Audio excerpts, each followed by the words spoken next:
much more than just an accident. Bro. If you do not open, you think I'm joking. What do you mean? You know exactly what I mean. You're gonna come open this door right now, or there's gonna be a serious problem. Boy, y'all better start watching these hoes, gang. I ain't gonna lie to you, boy. Like, Around 1 a.m. crazy. on July 31st, 2022, Mackenzie, Dominic, and Davion were at a house party in their local town. Okay. They decided to let loose during this party and get extremely high on marijuana throughout the night, something Mackenzie had a regular tendency of doing. Wait a minute. Extremely high on what? Throughout the night, something Mackenzie... I'm just one of those girls that can do a lot of drugs and not die.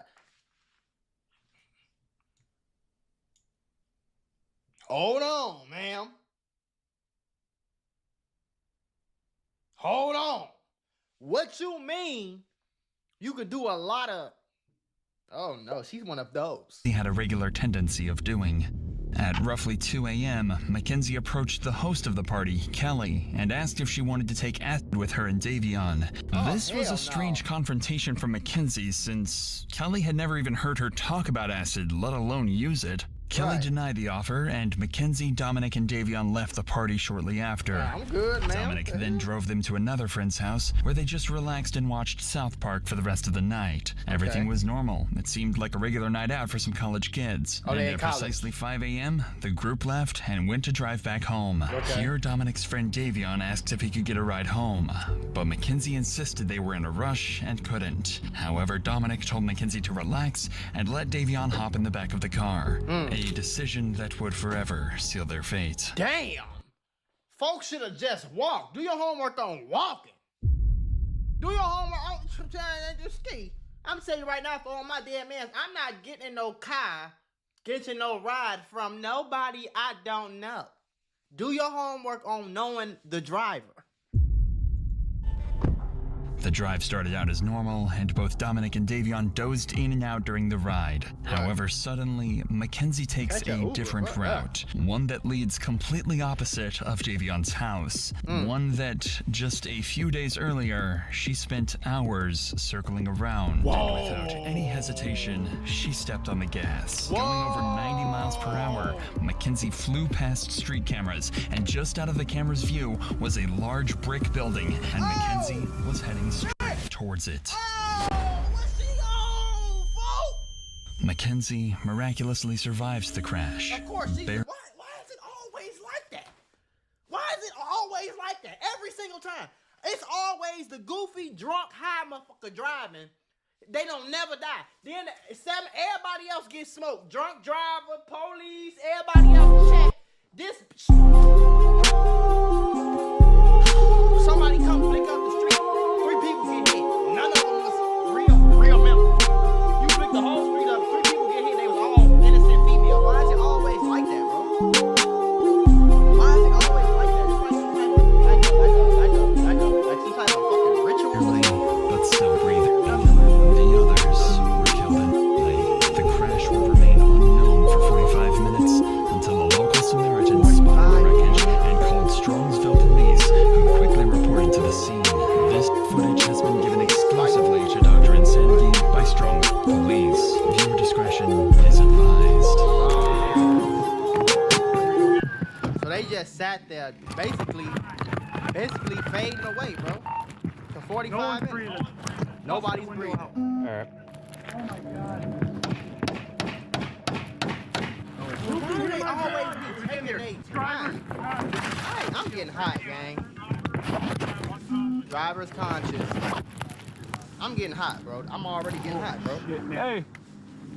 This is bad, guys. Why are they taking their time, bro? All right. Reach up and unlock this door. Let me see your knife. Let's cut this thing out. Why the fuck this shit take? There you go.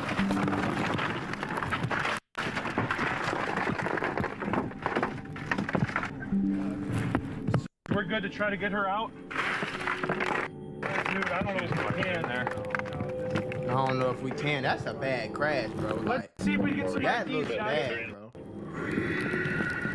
24 guy. You look younger. Oh yeah, they're all pretty young. Oh my God. Jesus Christ. This is the worst I've ever seen. Well, why don't you do something. I'm just saying, bro. If this was my brother, my sister in the car, I'm not saying, oh my God, this is the worst I've ever seen. Oh my God, I can't believe what I'm watching. Well, why don't you? Come on, bro. Cause how he know? They ain't even checked. Somebody said he ain't even checked. He ain't said they checked yet. He said they none of them breathing. I don't see no ambulance. I don't see nothing, folks. I don't see no ambulance. I don't even they said, okay, one breathing. Okay, well, get her out the car. You don't even know the situation at this point, gang. Like, do something. It's like every time the police come, they ass be tweaking, moving slow. I don't feel anything. I don't feel pulse. She's breathing. I saw her stomach. Her stomach's gone. Oh, yeah. Yeah. We got two that are gone. Two gone. Yeah, When police realized Mackenzie made somehow that survived this wreck, they got medics and firefighters on the scene immediately to try and keep her alive. Two are gone. Either she's drunk or high, or she just isn't from here, was going way too fast and didn't know where the road ended. Yeah. It looks like they even went off the road up there. They did. But I mean, if you're hitting a building that hard, I just can't believe all the people that work up here that are up here all night long. Yeah. No one heard. They're in factory type settings. Yeah, well. And it's dark over there. That's insane though. Like nobody Once they heard get her that, out, bro. I'll I go know over to that this was building loud because I think there's a camera on the front of that building. I don't know if it's working, but I can always ask. As authorities work to save Mackenzie, the man who initially called 911 to report the incident arrives on the scene to give his side of the story. I was the one that called it in. You called it in? Yeah, I saw it. I was coming back from breakfast. Okay. And I pulled up to the corner there. Okay. And We saw appreciate you giving us a call. Yeah. Someone in it, obviously. Yeah. Yeah. All right. Yeah. So. That's a bummer. I didn't want to get stuck, and I'm like, I don't know what's going on. Right. No, I appreciate you giving us a call. Absolutely appreciate it. They fucking were hitting it, man. Yeah, bro. Obviously. But I'm trying to figure out though, like, don't get me wrong, like, damn, you gonna turn, like, why would you do that? Even if it was on purpose, you gotta be some type of weird, sick in the head type of motherfucker to go 90 down the street. I would have jumped out that motherfucker. For them grave. Oh, for them, I would have jumped out that bit. Hey man, what you doing? You ain't slowing down. Bitch, what you doing?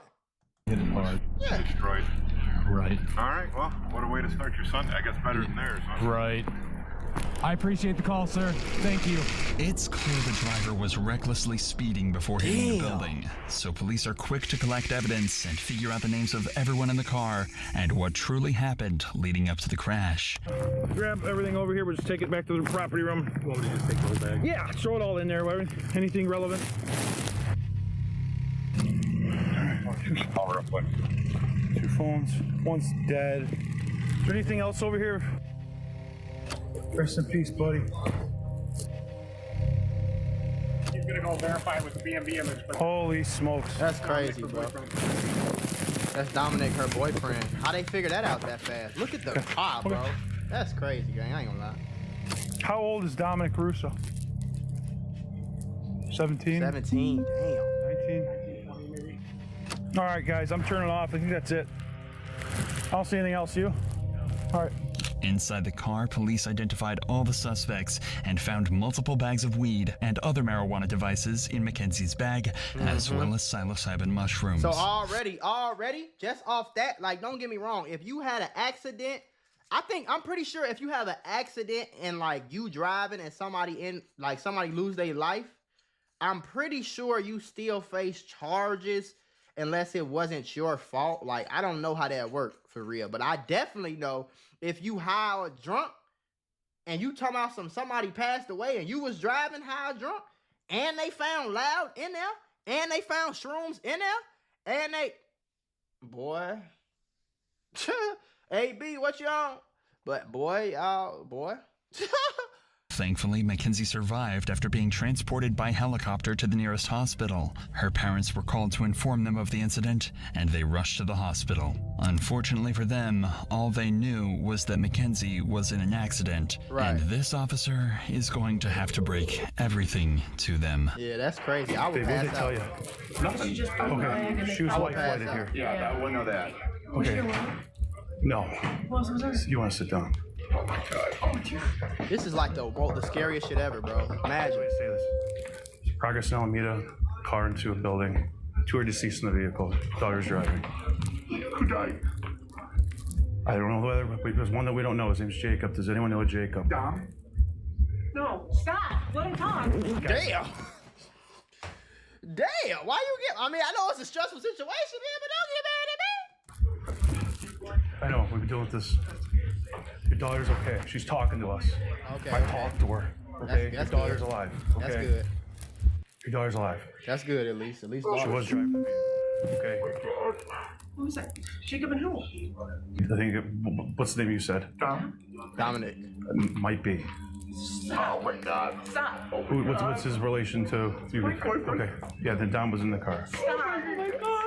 Oh my God. Damn. It's right now. It's an ongoing investigation. Speed is definitely a factor. So are drugs. Dom is dead? Dom is dead? Is that what you're saying to me? Look at me. Is Dom dead? Dead? There's always a way for me to say anything right now, man. This is a serious situation. Dom with curly. It's not the same Dom. Maybe it's a different Dom. It could be a different Dom. Might be a different Dom. What's that? She knows about their third. No, not at all. Damn, she don't even know right Keep now. it that way for. Okay, she's getting worked on now. Okay. Call boss. Hey, so she's not going to be up for a long time. She's in surgery. Oh God, help me! He said, "Oh God, help me, oh God." All right, It's I some gotta shit talk here, to you. boy. I don't know how To police. let you know where we doing stand as this a police department, okay? Where we stand today, okay? Full transparency here. There's drugs in the car. She had a bag of mushrooms on her and a scale. Full transparency, guys. I'm sorry, but Going to fucking jail. drugs in the car.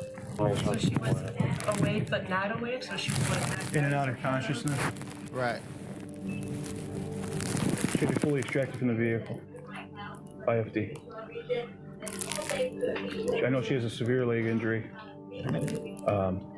Like I said, she was speaking, and she had her seatbelt on. The fact that Mackenzie was wearing her seatbelt while her passengers Dominic and Davion were not raises questions about her intentions. Right. This detail suggests potential premeditation, as she might have anticipated the crash and taken measures to protect herself, Right. indicating awareness of the impending danger. Yeah, that probably saved her life. 100% saved her life. Hell yeah. She got a seatbelt up. Oh. I don't believe the others did. When breaking tragic news to the victims' families, other- police are trained to try other and comfort parents. the family as much as possible. While the Shirillas are clearly heartbroken, the officer did a good job of calmly explaining the situation and reassuring them that they know their daughter is alive and well. However, for the family of Dominic's, Yeah, Dominic's the task family, though. would be much more devastating. Especially And you they'll saying, have to you tell sitting here telling me that the girlfriend, I ain't gonna lie, I'll be so mad at so many people for like. Dominic's father everything. Keep in mind, he currently doesn't even know his son was involved in an accident, Right. let alone deceased. Right. Go ahead, take a seat. Imagine your life is So, just, you just watching TV, bro. You know what time it happened? No, we don't. Right now, what we do know 100% is somebody called it in, somebody passing by at around 6:15, 6:30. Called in, what, the car was just smashed somewhere? Yeah, so what it appears that happened is they were going westbound on Progress from Pearl Road. They went, Right here in Strongsville? yeah, in Strongsville. That business that's right at on Alameda, right where Progress ends, that's dead ends right there. They hit that building. They hit the sign out front and then they hit the building. Would they fall asleep at the wheel or something? Don't know. We don't know that. We don't know that. So 2 kids are dead, my son's dead, another kid's dead, and Go the ahead. girl's in the hospital? She's in surgery right now. Oh my God, huh, Chris? I mean, another family member or a friend or anybody that you might want us to call on your behalf? No. Damn, man. Nightmare. Nightmare, Somebody bro. called in at 6:30 in the morning? Between 6:15, 6:15, 6:30, yeah. When they came upon it, passing it by. Yeah. Talk about flaming up some, man. Oh my gosh. This wild as hell, bro. This wild as hell, bro. Horrible. She was in her car? It was in Mackenzie's car, yeah. Yeah. Oh my gosh. Is she gonna make it or you guys don't know? We right now we I don't know. ain't gonna lie, She's I'm in, sorry. Man, shit. God forbid, bro. Cause Lord knows I would lose my mind, gang. I ain't got no kids yet, folks, but boy, I'm telling you something right now, nigga. God forbid that's my son, boy. I ain't asking about no. I'm sorry. Shit. I ain't asking about nobody else. I would have passed out. Surgery right now, so we don't know. So. A few weeks after the incident, Mackenzie left the hospital and returned to her normal life. She thought everyone concluded the crash was the result of a brutal accident and nothing further. Yeah, it was even reported Mackenzie and her mother had applied to a Los Angeles modeling agency and had fully moved past the incident. What's even more disturbing is, on the Halloween of 2022, Mackenzie went to her first party since the crash. And her Halloween costume? A detailed corpse with fake blood smeared across her mouth. Yeah, this bitch crazy, gang. She crazy, bro. She crazy, bro. She crazy, bro. Do you know how fucking insane you gotta be to pretty much, even if, let's say it was an accident. Do you know how insane you gotta be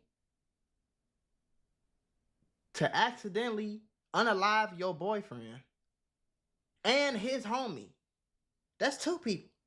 This bitch got more bodies than Q50 with Lil 50. You didn't call two bodies. Let's say it was an accident, and then bitch, you partying? Do your homework. I'm partying. Talking about you going to a Halloween party, folks. She fried, gang.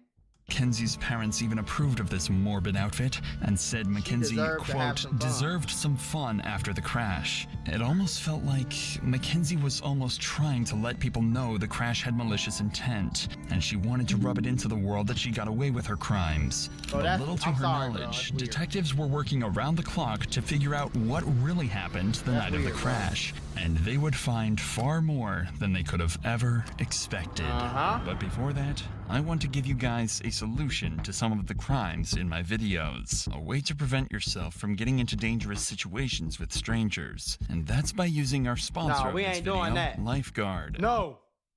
Ain't sponsoring me, goddammit. Further and for longer than any effect was to my videos, I decided to subscription and order an alarm. Thank to Mackenzie Lifeguard for helping protect my viewers and sponsoring the video. But let's get back to Mackenzie.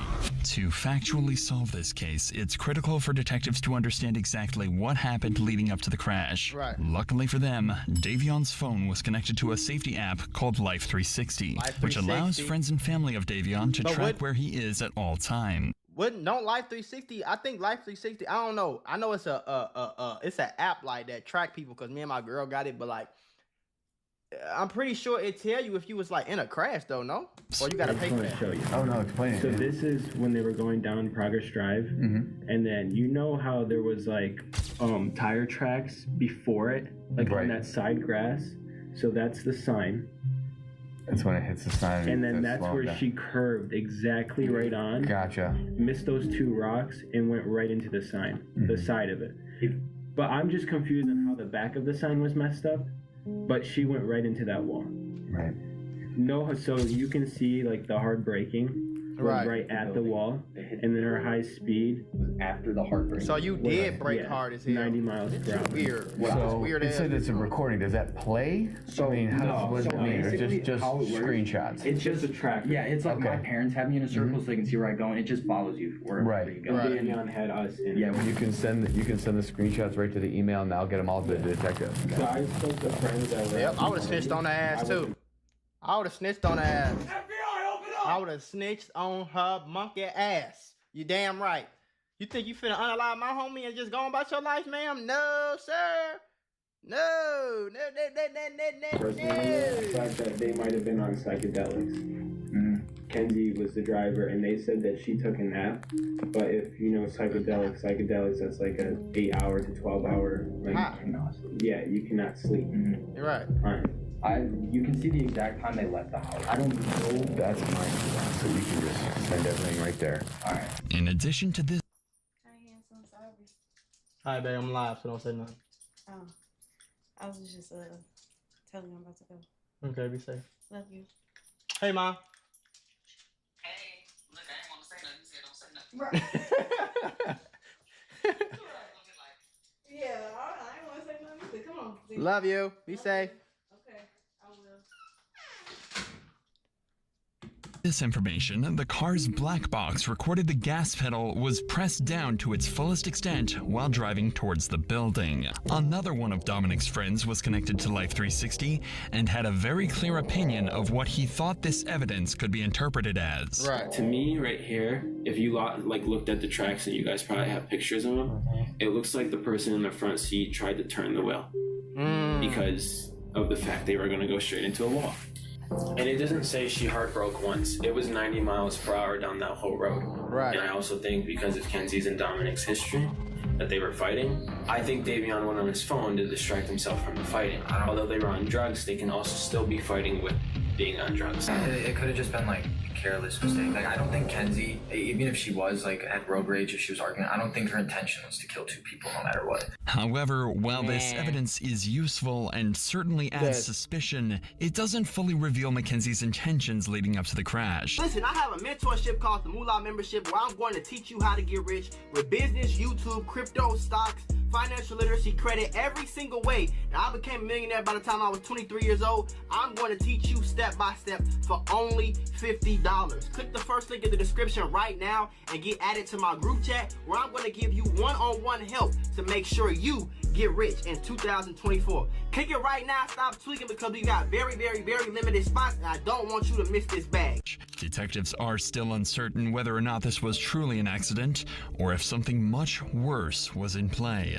This is when police conduct a series of interviews with Dominic and Mackenzie's closest friends and family to see what their opinions are and if they have any additional evidence to help the case. And they would find much more than they had anticipated. Ex-boyfriend said that bitch crazy. It was on purpose. She crazy. For them Gray, I'm telling y'all better stop leaving these loco hoes alone. Stop it. Do your homework on loco. For them Gray, stop leave these crazy bitches alone. It's not cute. It's not cool. It's not funny. It's not fun. For them Gray, leave that bitch alone.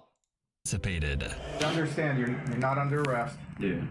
You walk out anytime you want. We have approximately 10 questions that we wanted to ask you. And so, how long were you guys in a relationship, you and her? Well, we were all friends in a friend group at first. I ended up dating her for a little bit, like probably over the summer. I was only dating her for probably like a month and a half or like 2 months, and then me and Dom found out that she was cheating on us basically. But what do you mean she was cheating on us? Okay, this getting weird, bro. This getting weird and spooky. I'm sorry. Like anything official, so it wasn't no hard feelings like with whatever happened. I just kind of was like, after me and Dom found out about that, we didn't have no problems with each other and nothing, but they were on and off, and I kept on talking to her still while they were on and off. Right. Because we were all still in the friend group and stuff, so. And then so she was the friend, like stopped the being group. So intimate, you know what I'm saying? And we're just friends. So, describe the relationship. What was she like as your girlfriend? Crazy. Like, I didn't really have much with her relationship-wise because we didn't date that long. But like friend-wise, like she was crazy. Like she like mentally just not all there. I mean, yeah, I don't think she's just mentally all there. Like I personally feel like she was trying to kill herself in that crash, and she failed to do so. Why did Dom put up with this? Do you know? I've personally been told that she did voodoo on him. She has told people that she's put a spell on him so that he couldn't break up with her. That she had like grabbed a piece of his hair, and that she had a doll in her room for Dom, and that she had literally put a spell on him. Is what she would tell everyone. And like she truly believed in that kind of stuff, and she also uses the pendulum. I know too. To try to get answers, she tries to use it now to talk to Dom. Oh hell no! This bitch crazy. I don't even want to watch the video no more. I'm sorry, gang. On the day, I'm scared to watch the video. What you mean? This bitch had that. Come on, gang. What the fuck in the Wizards of Waverly Place is this right here, folks? Talking about some she doing all this Pendley Bonnie. What the hell? No. I don't want to do it.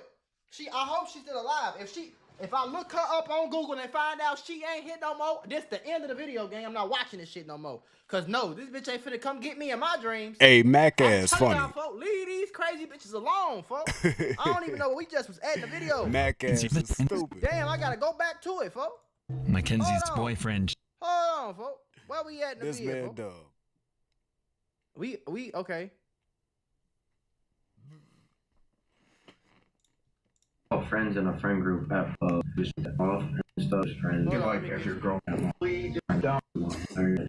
that she literally put a spell on him, is what she would tell everyone. And like she truly believed in that kind of stuff, and she also uses the pendulum. I know too. To try to get into. She tries to use it now to talk to Dom. Do you think Mackenzie has it in her to drive a car into a wall? I mean, if you guys speculate that she did it on purpose, do you think she has it in her? I feel like if she thinks that she can just drive the car into the wall and not feel nothing, you know, like I feel like the only reason she survived is because of how small she is. Like, I feel like she got insanely lucky, but at the same time, not lucky to have survived that because it's like she killed 2 people. If that was what she was trying to do, but it's like I feel like that's what she was trying to do was crash the car into the wall. But I'm saying, yeah, I think she tried to do that too. But what I'm saying is, folks, if you wanted to unalive yourself, bitch, you could have did that in the car by yourself. Next, police interview Angelo Russo, the older brother to Dominic. Angelo was one of the closest people to Dom and would give everything police need to know about Dominic and Mackenzie's relationship. You mentioned that anytime Dom would kind of want to break up with her, she kind of would go crazy. Describe crazy, like what kind of crazy? Like there is times where she called Dom and said, if you break up with me, I'm going to word for word. That's what do you think happened? That's how you get up. I think, off of what I know and off my assumptions, Dom tried to break up with her multiple times, even in July. It kept not like and working she out. Looks insane to me. Like every time I see one of these stories on the dead guys, bro, I promise you, these bitches be looking crazy as hell. Like look at her. Let's just look in her eyes, bro.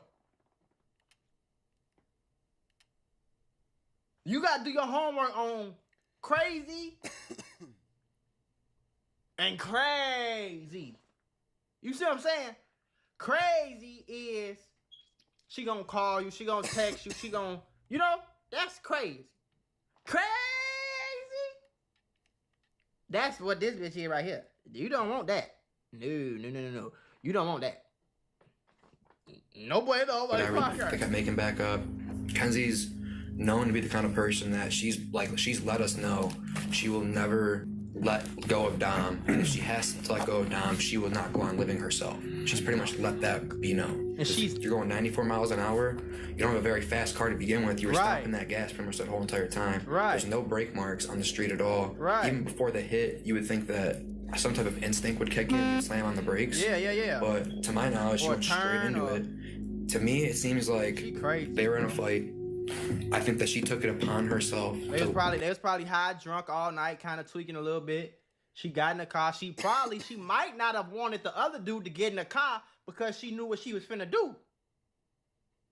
Do your homework. Purposely crashed into that wall. She bogus. I think that he must have been trying to talk her down the whole time. They swerved off to the right at the end. I think he might have grabbed the wheel towards the end of it, maybe trying to spin him or something. Who knows? She could have been bear hugging it. I don't know. They're hitting bumps too. They're going 90. He could have not, I don't know what's going through his head. I would have jumped out that motherfucker. I ain't gonna lie to you. Jump out. I would have jumped out, covered my head on broke grade. 90 miles an hour. That's real fast. I probably would have had a broke rib, cracked skull, arm, toe up. You feel me? That's cool though. But I would have been here to tell the story. Do you hear what I'm telling you? And that's bogus as hell that he can't even tell nobody what happened, folks. Like it's crazy. Friends and family speak to police. There's a picture building of a toxic relationship that could have ended several times over if it wasn't for Mackenzie's threatening behavior. All these people ain't lying, bro. All these people saying the same motherfucking shit, folks. You got his brother, this person, cool, this cousin. You got all these people saying the same thing. Mackenzie's actions Lock her after the ass crash up. were also of concern to police. On August 6th, only a week after the incident, police find themselves back at her doorstep after reports of a disturbance where Mackenzie's father makes a shocking confession. Sarge, I want to ask you first about August 6th. If you recall, that's the day you guys were dispatched to Mackenzie Sharilla's room. Can you tell me about that day? So we were dispatched up to the room for a disturbance. Once we arrived up on the room, she was upset with her dad. We asked the dad to step out, and we're trying to calm him down, and he's like, you guys probably know who I am. At one point in the conversation, he's like, I feel like my daughter needs a psych evaluation. And he's like, because she's not, thinking clearly, and word for word what he said, I don't recall every word that he said. He was pretty hysterical, he was pretty upset. She was upset with her dad because she wanted to leave to go to the funerals. Mackenzie got mad because she couldn't go to Dominic's funeral, even though she's made a shrine dedicated to Dominic, posts constantly on his Facebook memorial page, and wears his clothing. Her dad refuses to let her go. Regardless, with so much evidence against her, police come to the conclusion that this crash had to have been deliberate, and Mackenzie is about to find herself in handcuffs and on her way to the local jail. Where's she? I'm back there, pal. Hi, Mackenzie. Step out for me. I'm Detective Jesus. I'm the one who's been investigating the crash. You're under arrest for aggravated murder ×2, okay? Nobody's gonna ask you any questions. Nobody's gonna bother you. Can I have your key, please? Could you please be careful taking this one off so it doesn't break the bracelet, please? You got it. You got it. Break the bracelet? What, you just got locked up for murder? You talking about breaking a bracelet?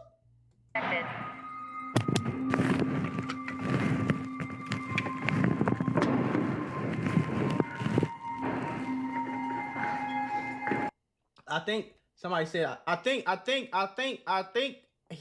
the boyfriend was in the front, bro. I think the boyfriend was in the passenger and his homie was in the back.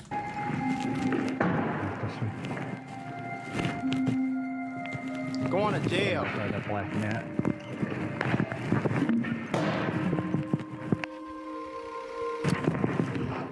What's your first name? Mackenzie. Okay, Mackenzie, I'm gonna take your handcuffs off. I need all the jewelry and everything to come off, okay? I can't wear any of it. No, I need you to take it off while you're in jail right now. You can't wear it, bitch. You in jail. When her parents find out she's been arrested, they head straight for the station and immediately confront and fight with the officers. Of course they do. Speak to my daughter because you guys aren't allowed to speak to her at all. That's from the Lord. How you guys did this on the weekends is just, look, all you do is go, hey, there's a warrant for we would have brought her right down here with no problem. Unbelievable. What? This that shit that be you weird, bro. You weird. This why she crazy right here, folks. You talking about some y'all could have called us. Boy, this ain't no damn hospitality service, nigga. We is the police. What is wrong with you, bro? You could have called you. So you want me to believe that you would have brought your murderous daughter down here for a warrant, but you came in the police mad. You came in the station mad at the police. Why don't you be mad at your crazy ass daughter? You just told her she needed a psych evaluation, right? If she a minor, they can't question, but they can lock her ass up. They ain't got to tell her parents that they locking her up. They said, ain't nobody gonna ask you no questions. Ain't nobody gonna say nothing to you. Ain't nobody gonna bother you. Nobody bothered her. The fuck? Imagine somebody called me talking about my son just got locked up. My daughter just got locked up for a double murder. Gang, I ain't gonna lie to you. Okay. I'm gonna be trying to make sure that they did it. Like, okay, did they really do it? Like, is it on camera? What's going on? Woody woody woo, right? Once I see that, I ain't gonna lie. What you want me to do? What you want me to do? Cry? Ain't nobody tell y'all she grown. She a minor, but she grown. Gang on bro grade. She not 12. She ain't 11. She ain't 9. That bitch 17. Boy, y'all better get y'all goofy ass on. And she's 18. Was issued today, so we could have made a phone call, couldn't you? You had your creeper out in front of my yard watching. So. Talking about creeper. What the fuck, nigga? We the police. Jeez. She can't take any. She's an adult. She can't take any phone calls right now. Okay, well, And she 18. She's not even a minor. Not to say anything to you guys. He had to roll out the whole mask to pick up an 18-year-old girl who could hardly walk out of a hospital visit. It's just beyond me. So we follow the law. That's what we're doing today. Right. Am I going to be allowed to have a 2-minute conversation with her? No. Why doesn't she get a phone call? She arrested her. Why don't she get a phone call? She was just brought in. They're going to process her as soon as they get the time for her to make a phone call. She will be able to make a phone call. Right. She's a lawyer. She does have a lawyer. She is 18 years old and she could speak that. Yeah, but she's a dumb 18-year-old that just turned 18. Well, and these guys are going to take advantage of her. She's not allowed to speak to you guys. This why the bitch crazy right here, folks. Y'all, the parents, y'all weird, y'all crazy, everybody crazy. I ain't gonna lie to you. There's no way in the world this bitch crazy and you don't know she on psych drugs. It's no way you got a daughter, you don't know she's smoking. You don't know she on drugs. Why would you? I'm sorry, gang. I never had a real curfew, but on the dead guys, bro, I'm telling you, I knew better. At 17, 18 years old, I knew better than to come in the crib at 4, 5 o'clock in the morning talking about some, yeah, I was at a party. What? Boy, you better cook this. Listen, her attorney can call us. Her attorney can call us.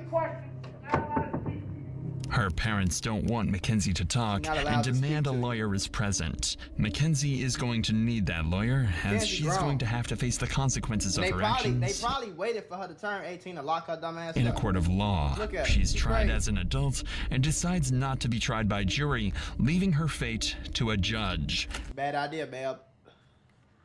The judges don't be giving a fuck. You was better off with the jury. Despite the defense's claims that she lost consciousness, the evidence against her proves this claim was a lie, and the prosecution believes she crashed the car as an easy way out of the relationship. Right. The judge agreed, and on August 14th, 2023, Mackenzie's fate was finally sealed. Yep.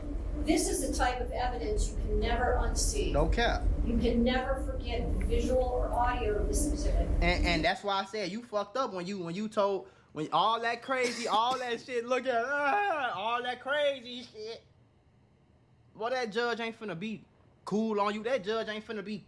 Well, that judge don't give a fuck. That judge handed out 30, 40, 50, 20, 15-year sentences all day, every day for a living. You think she gonna care? You would have been better off getting the jury and gave them the puppy dog eyes and they might have found you not guilty. Stupid. Just chilling. Stupid.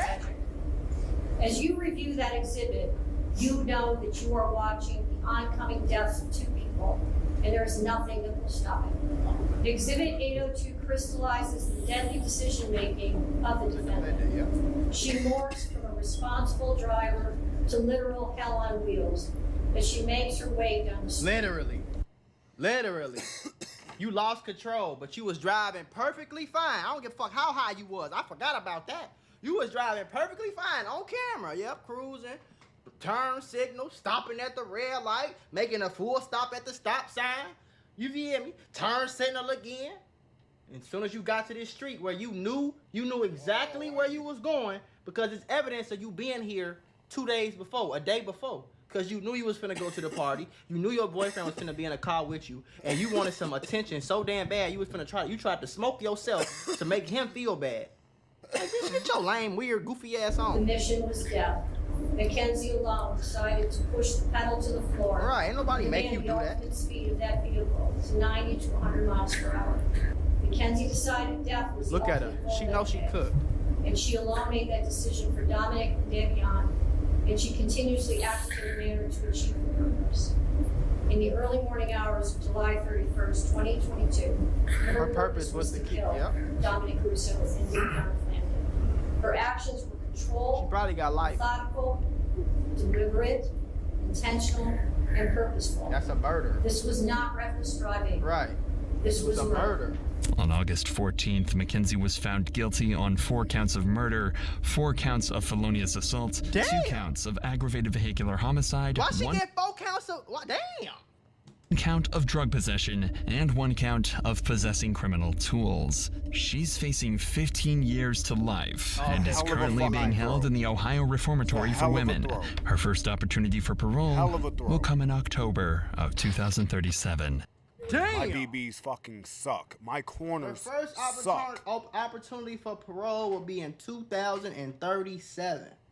Nigga.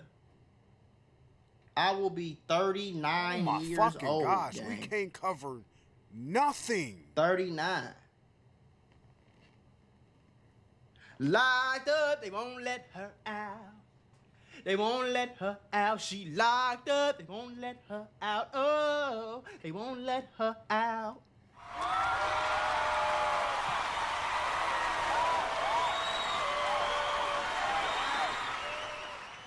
That's what you get, bitch! FBI, open up!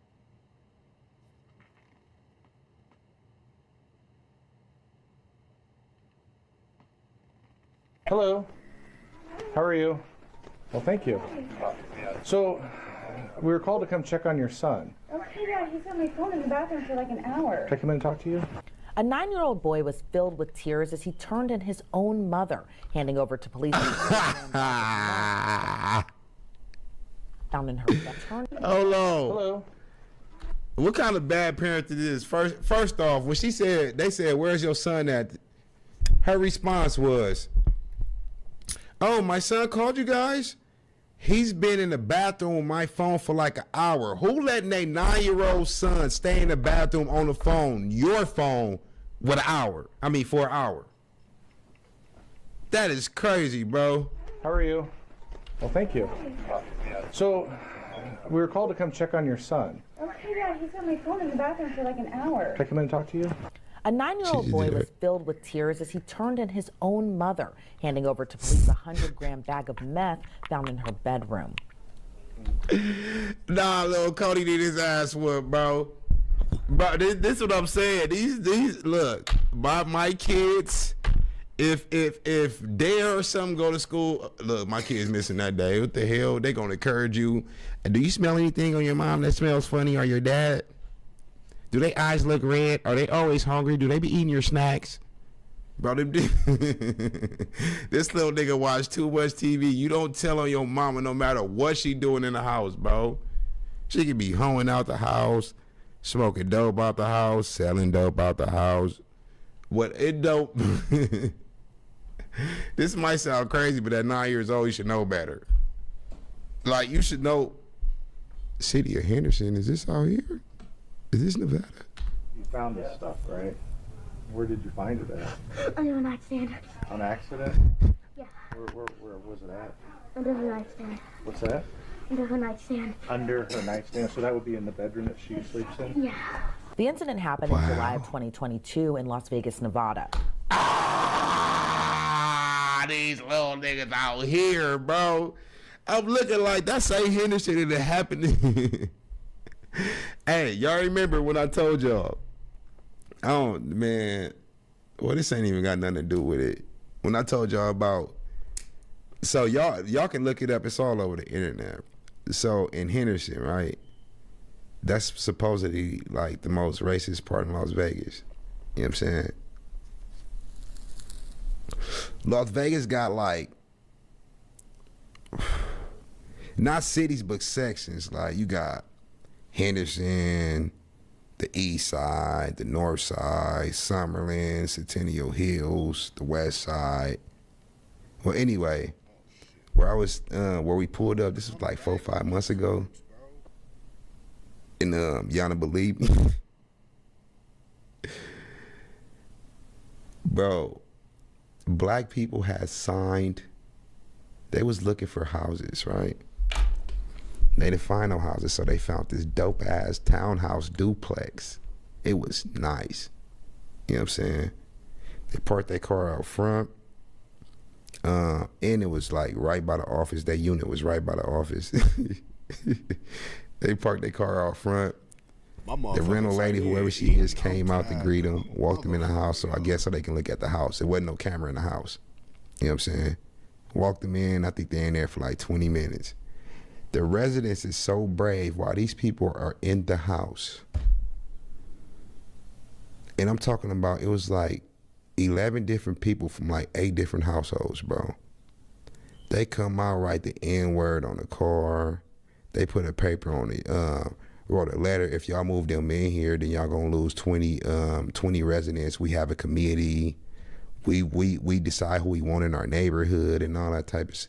They called him a monkey, bro. We don't want to hear no noises at night. I swear to God, on my mama, so running back is gone. I never go to Henderson, bro. Even the experience with the police out there is just wild.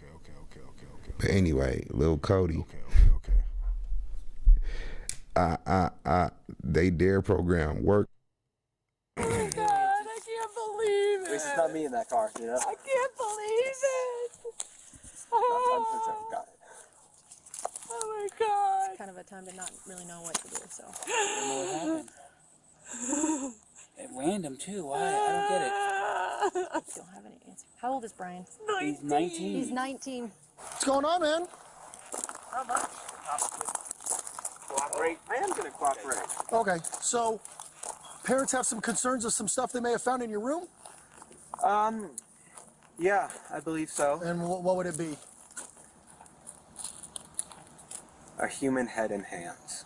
Like, for real human head and hands? Yes. From? That fellow who went missing recently. Which fellow was that? Warren Brown. Warren Brown? When did he go missing? What the fuck? The night of the 27th. The night of the 27th? Okay, and how did you end up with him? I murdered him. With what? A knife. Fucking Why would you have done open, that? man. Get him the ball. I've always wondered what murder felt like. 2021, Grand Junction, Colorado. It's the first day of March, and Warren Barnes, a 69-year-old man known to hang outside of Monique's Bridal and Formal Wear on Main Street in downtown Grand Junction, hasn't been seen since Saturday, February 27th. Why the fuck did dude do that? If you've ever been downtown, you guys would see him. He looks walks familiar. Main Street. He's So always. Brett probably knows him if he's talking to him. He's always on Main Street, Yeah, just turn with his this down a little backpack, just bit. What in walking the and fuck coming is down to going- the shop to sit in his chair, pretty much. How do you know Warren? I own Monique's Bridal downtown, and Throw I it give him a fucking chair to flat. sit and read his Run books. flat. Run across his Homeless gentleman? face. He's not He- homeless. you He wide stays in a place. open, He bro. pays for a room every day. wide He comes back in open. the shop because we keep his chair inside the shop to Fuck. deter other Right. people from Talk your sitting in it talk, bro. He behind my wide open. The woman speaking with police is Monique Lenati. Her business has been mainstay in downtown Grand Junction since 1995. Monique and her daughter spent time getting to know Warren over the 4 years he's been a fixture behind her shop. He loves reading, feeding birds, I and wonder if eating I'm Subway tripping or sandwiches. To outsiders, he may have appeared unhoused or out of work, simply because he wore the same clothes every day. But Warren is different. He works for Keep running a flat. company that does just like temp agency, Keep and they were the running ones that actually flat. contacted me because he's never missed work. Anything that's and they know that passing he the sits ferry. behind my shops. Keep running flat. I didn't throw it deep. I threw it Without flat. fail. That's why he Without came and fail. picked the 7 days a week? fucking Yes. ball off. He Why is there would you go every behind? Why would you let him cross your face? Those who know him quickly take a shine to running. his kind and gentle soul. That is unnecessary. All that open fucking space if you run in his face. Run right behind the ref. Keep running on your line. Run right behind Warren the ref. Barnes is quiet and never bothers anyone. Flat. He passes the time reading books, so the locals dubbed him the Reading Man. If anything, But I you know he get goes to the tackled library right a there. lot as well, because he, like I said, he reads books. Loves to But read. that's a loves to touchdown, read. man. And Warren has a routine, one you could swear by. So when he didn't show up to work on Monday morning, March 1st, his employers at the temp agency were concerned. What raised concern with you today to report him missing? Because the place people already called. If I step up in the to pocket and don't keep dropping back, I had could seen make him this because he didn't show throw up for work, and he's never once not shown up for work in the 4 years he's been working. better, but So I said no, and that I hadn't seen him since Saturday. I don't know. I fuck, just man, keep going across his face. because it's unlike him. And that's the weird thing is I said I'll see you tomorrow. He said I'll be here. I'll see you tomorrow. And then I didn't even think about it when he wasn't there really. Does he ever have anybody sit and read with him or No. next to him? Mm-mm. Does he mention talking to anybody? No, he doesn't associate with a lot of the like transits because he's not like them. He's very intelligent. The Like, motherfucker got I don't know why he's homeless. I never really got into 402 like why passing he yards chose and 6 touchdowns. I'm sure you asked him. My Did he defense ever is talk about his family or terrible. where he came from? So he has, I believe, So, at least I'm one finna go to my child, recruiting but board, they- go get me some they motherfucking don't DBs. talk. And he said that I'll fuck they around, talk send the rest maybe of this once every first 3 or year, 4 years on a holiday, and but that he hasn't go get spoken me to some them. motherfucking DBs. No. He wouldn't have, and if he was, he would have told the people Ready Place he wasn't going to be there for work. He was very all about having that so he could afford his Because this shit is embarrassing. With no family that she knows of to call upon, Embarrassing. I'm trying to Monique get decides motherfucking to start 5 searching for stars. him on her own. And we she getting our posts a shit picture of pushed in. Warren on her Come on, Facebook man. page asking people to be on the lookout. What are we doing? Meanwhile, 5 miles across town, something odd had been unfolding over the weekend. In the Colorado River, just off the Blue Heron boat launch, a car is partially submerged in the water. The driver, 19-year-old Brian Cohey, had accidentally driven his 2007 Ford 500 into the river and was in over his head. Literally. So he called his parents, Brian Sr. and Terry Cohey, to come to his aid, and they called the police for further assistance. My defense is fucking terrible. The tenor of the scene just off the Redlands 2 Parkway weeks is in a row. lighthearted. Everyone's laughing and joking around, even though it's in the middle of the night and it's dark and freezing. Yeah, we made him wait till he was almost 18 before he got his driver's license because we didn't want him having any accidents like they do when they're 16 and 17 and Gotcha. doing stupid things. Is this your son right here? Yep. Yeah. Hey, partner, you want to come out and talk to me real quick? Sure, I mean, Appreciate it, man. I'm really cold. Is it okay if it's in here? Because That's fine. Because he had That's fine. I did not know that. No, Yeah. please stay in the car. All right. Nobody else in the car? Nope. Okay. it's just us. I'm the father, that's the mother, and this is our son. He just called us 20 good. minutes ago and said, Dad, I parked at the boat ramp and I messed up. I tried to get out of the car and it slid down. Well, you're not hurt, right? You're okay? No, just a little Okay. cold is all. Just beside your pride a little bit. And probably $7,000. Okay. All right, man. Do you have your ID with you, driver's license by any chance? I do. Thankfully. What were you doing down here, bud? Well, I felt like I needed to get out, and I figured, why not park here and just relax a little bit? Relax and think. Okay. And I parked on the boat ramp, and I thought it would be easy to get out. But when I tried to, Where did you park exactly? Were you down the hill a little bit? Yeah, just a little bit. And then when you got back in, go ahead. When I got back in, I tried to put it in drive, and it didn't go up. So then I tried putting it in low gear, shimmying it a bit. That didn't work. Were you facing down? No, at I this was point, or facing. were you I was facing facing this way? up. Okay. You back down? Yeah. That's a really good Because idea. that seemed like the easiest way. That is very Because of the propulsion of the rear tires, I figured they would be able to push. Okay. But yeah, then. Okay. Yeah, then it slid into the river. I was able to get out. Because I was like, it's not a crash. He just it's like parked 8 feet it out in the water. He parked it and basically couldn't get it up. It just lost traction, looks like, and then he actually went in it. Down in the water. He's not hurt at all, so I'm like, how are you gonna get this car out if possible? Does he need to stay here? Or I'm sorry? Is he free to go? I'm sure he'd like to go home and get warm. I'm sure he'd like to get some pants on. Yeah, right? Yeah, it's not a crash. It's Okay. a simple It's mistake. just a stupid act. So, Yep. All right, I'm going to take him home then, and then we'll come back here and see if we can figure out what's what with the tow truck driver. son has no pants on. After taking Brian home to put some pants on and warm up, the Coheys return to the scene at the boat ramp around 3 a.m. And this is when things take a turn. The crew recovering Brian Jr.'s sedan from the Colorado River has just spotted something troubling. Hey, quick question for you. Sure. So the back bumper, I don't know, you can probably see it from here. It's a lot of red on the back of that. Yeah. Dripping down it all a little bit. But underneath the license plate, a little area right there. Okay. Okay. A lot of red, which means looks like blood. Blood? Yeah. I don't know if did your son hurt himself on his way out at all? He might have. He just didn't know it. I don't know. That's why I'm asking. It's a good question. He's at home. Is he make sure he's not got a cut or He just said he's going to bed. something out on him somewhere that he's not aware of? Maybe because his adrenaline was a little high. Maybe just have him do like a self check, make sure he's okay. Hello? Brian, are you okay? They see blood on the back bumper of the vehicle. Really? Yeah, did you get hurt? No. What? Are you sure you don't have any injuries? No, I'm fine. There's blood on it? We're not sure. We're not sure. It's a red, something red underneath the license plate. Similar blood stain. Oh no. All right. But you're not injured. You don't have any cuts?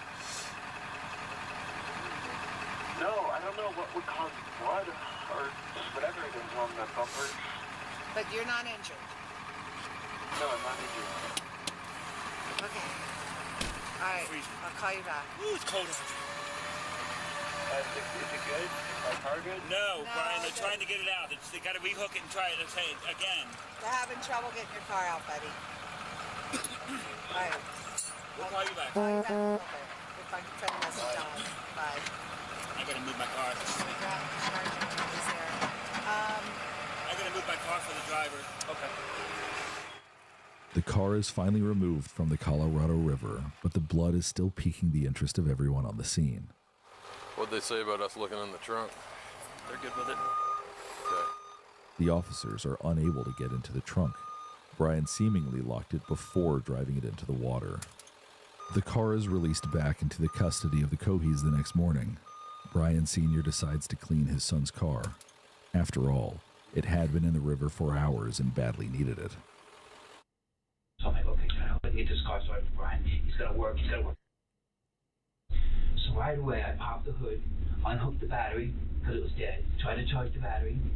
I started going through the car, vacuuming out all the water. Right. Did as much as I could Saturday. Went back out there this morning, just to continue. And I opened the glove box, and there was a knife in the glove box, underwater. Okay. The glove box is full of water. Very large knife. Okay. And then, as I go around the passenger door, I open the passenger door, and there's a wallet in between this door and the gun or whatever. Okay. And I open up, that's not Brian's wallet. It's frozen solid. I'm like, oh my God, that's not Brian's wallet. Between the blood on the bumper, the knife, and the stranger's wallet, Brian Sr. had some questions for his son. Okay. But first, he makes a phone call to a company whose business card was found in the wallet. That's not Brian's wallet. So I take him aside, and I ended up getting one of the wads of cards out, and it's a labor ready. I read that, so I called labor ready, and then another one, there was a social security card. Okay. I was like, hey, this is a weird call, but I've got a wallet here with so-and-so's name, and I'm hoping he works for you all, or you subbed him out or whatever. Oh, yeah, my one, we've been missing him. Yes, he didn't show up today. I'm like, oh, my God, now we've got a missing person. Okay, well, I found his wallet at Blue Pen Program. So here's my name, here's all my information. If you get a hold of him, tell him I've got his wallet here at my house. Okay, so I left that like that. Brian Sr.'s next phone call is to Brian Jr. Call Brian. Brian, what's going on? Why is there a wallet in the car? Oh, I found it down at the book ramp when I was down there walking around. Okay. And he was so sincere. I took it all. I want to believe him. This is my son. Sure. You found him. Well, fine. How come, and all this going on in the last 2 days, well, how come you didn't tell us about the wallet? Dad, I was just so excited with all the going on. My car getting towed. Look, it's wet now. It won't start. I didn't think about it. I didn't think it was important, Dad. I'm like, Brian, who is this one whatever guy? Mm-hmm. Dad, I swear to you, from the bottom, I only know one. He's my school friend. It's not him. I believe him.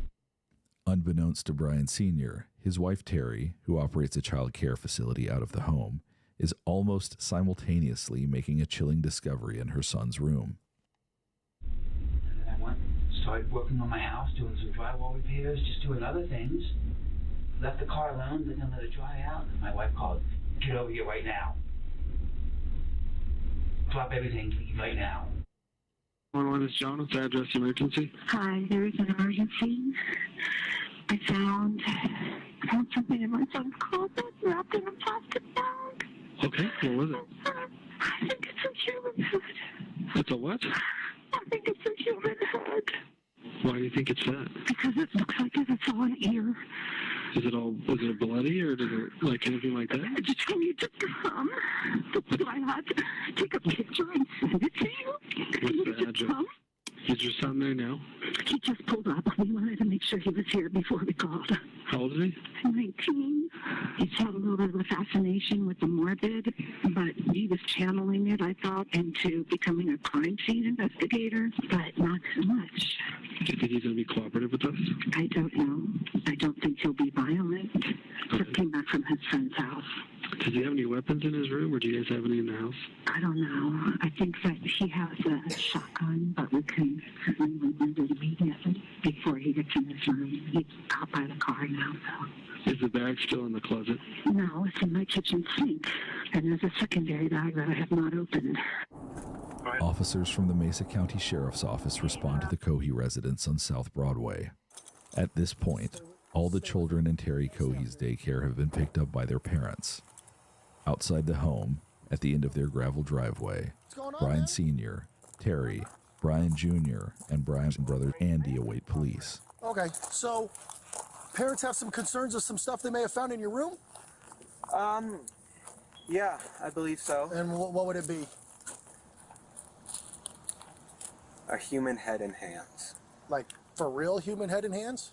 Yes. From? That fellow who went missing recently. Which fellow was that? Warren Brown.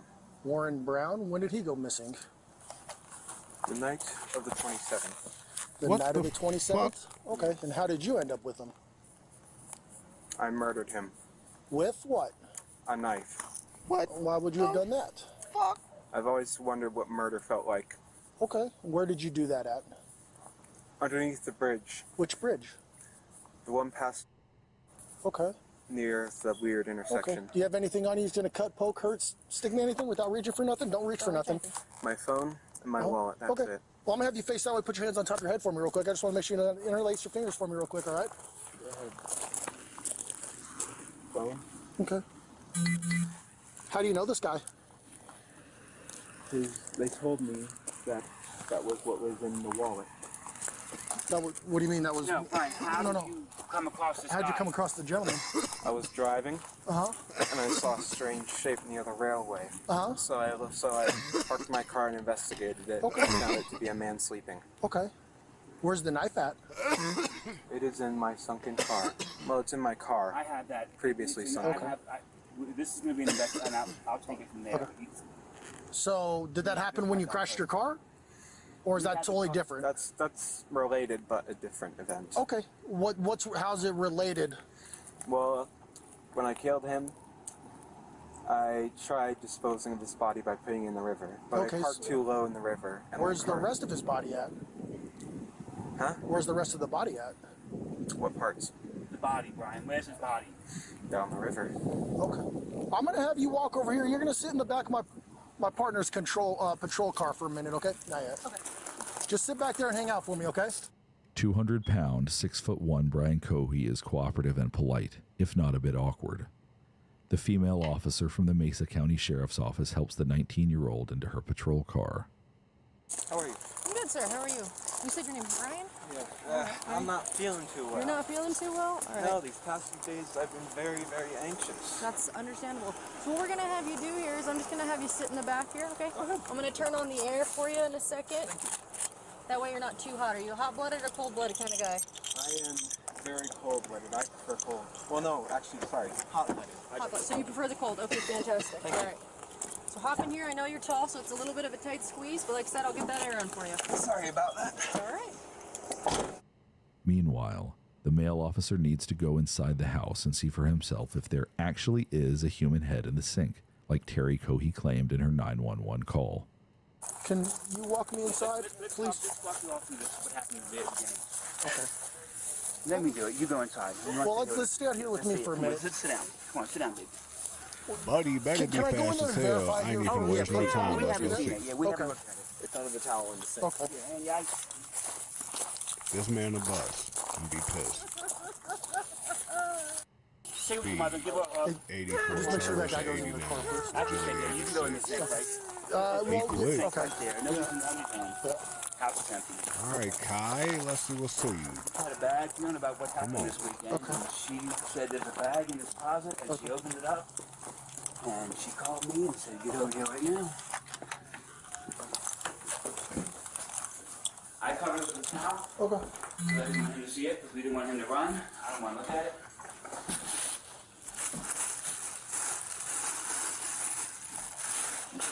Yeah. Let's go, Randy. 22, 42, you clear Let's for a go, call? Randy. You strong. Okay. Kind of quick. Got my water. Good All right, I'm tackle. giving you a call. Decent play recognition. Good pursuit. Good hit power. Okay. Road dog. Okay. Yeah, let me get this figured out.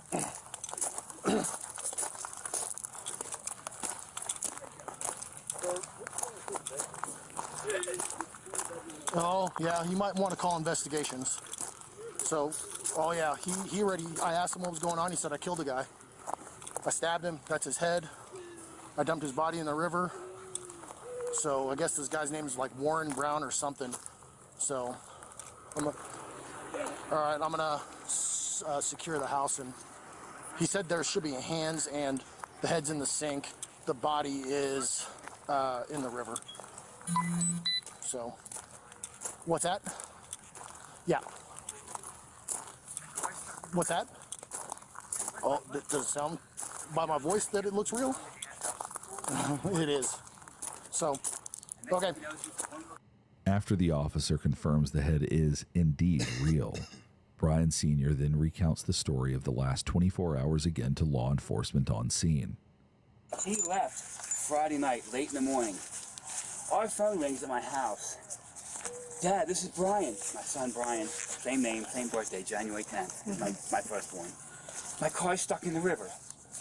Wait, what? So we go there and he gives us a song and dance how it was a full moon, he wanted to pull down to the water. And next thing you know, since it's a one-wheel drive, we tried to put it in reverse and the car started sliding, and next thing you know, he ended up in the river. So we get there to pick him up, we call the police at 2 o'clock in the morning. My son put his car in the river. So they called a tow truck company. We called 4 tow truck companies, couldn't get the car out of the river. Where's the car? Blood all over the bumper. Where is the car? So we towed it to Scotty's to have it, see if they could fix it.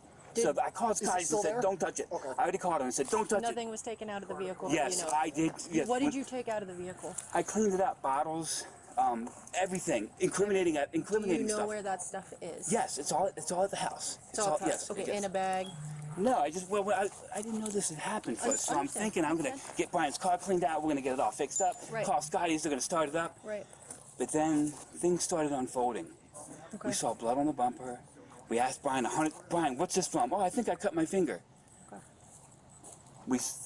What else has got on? I found a wallet, so I'm going through the car this morning. Okay. There's a wallet in the car, and I'm like, Brian, whose wallet? Oh, I found it at the boat ramp. And where were you going through the car this morning? Because it was at my house. Okay. We towed it to my house. Oh, so now it's at your house. It's at my house. It's not at Scotty's anymore. No, when I found out I couldn't start it, I called the tow truck company, and they towed it to Scotty's this morning. Oh, it just So got they towed. just got it. Okay. Car was towed there, and I'm like, well, I started pulling out bottles, this, and I'm like, Brian, why is there a knife in the car box? Dad, I don't feel safe. Okay. So you touched the knife? Oh, absolutely. But the knife was underwater. This car was underwater. Right, okay. So I pulled everything out of the car. Okay. And all of that stuff is in your garage? All the right now? stuff's at my house. Okay. Yeah, so I just, as I was pulling it out, I'm like, what the fuck? The officers update each other on the new information they've gathered while Terry Cohey sobs in the background. So he had the car at his house this morning. He took out knife, a bunch of stuff. Who's? Brian Sr. His house. I have the Hold on one address. second. Go ahead.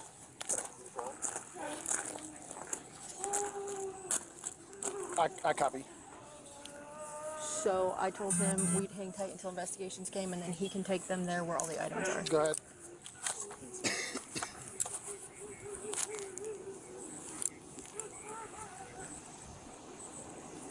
No, we're fine. We've got him sitting in a patrol car right now. Yeah, this shit and is it's just the crazy. family here, so we're good. Appreciate it. Okay, so where's This shit everything? is wild.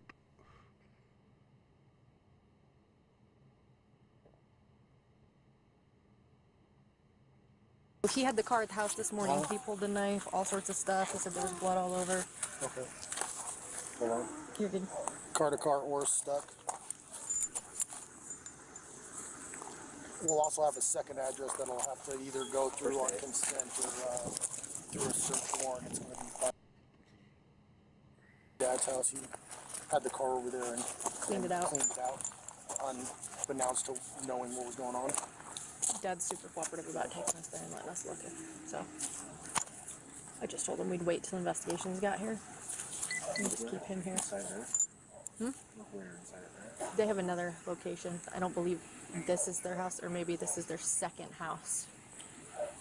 Yeah, I copy. They're cooperative out here, and our suspect is sitting in a patrol car. While the Cohees await instructions on what to do next, they have some questions. I know you guys have a lot going on right now. It's a lot to process, so we'll work with you every step of the way as much as we can. Yeah. How long till the news company shows up? We're gonna try to keep that a while, so we're hoping. 'Cause we need to get clearance from you so we can get out of Dodge. Don't. Because I don't want to. We can't have news in front of me. I run the life jacket program here in town. The biggest thing is our investigation unit getting Oh, here absolutely. and talk to you guys. And Absolutely, then, sure. Like I said, even if news shows up, we're not gonna let them down here. Thank you. So Okay. Just focus on let them up there breathing either. They'll and be able to kinda- see stuff from up there too. Well, nobody else should know about this right now. Yeah. Okay. Good. Okay. So, and again, be careful who you guys talk to, who you No- tell no- anything. nobody. or You haven't anything. told anybody Nobody knows. Nobody knows but you. Perfect. Same goes for you. Yeah, Are yes. you family, My son? son. Yeah. Second brother. All right. Second son. Okay. And your name? Nice to meet you. Sorry, we're meeting this way. No, Oh my God, I can't believe it. At least it's not me in that car, you know? I can't believe it. I'm sure got it.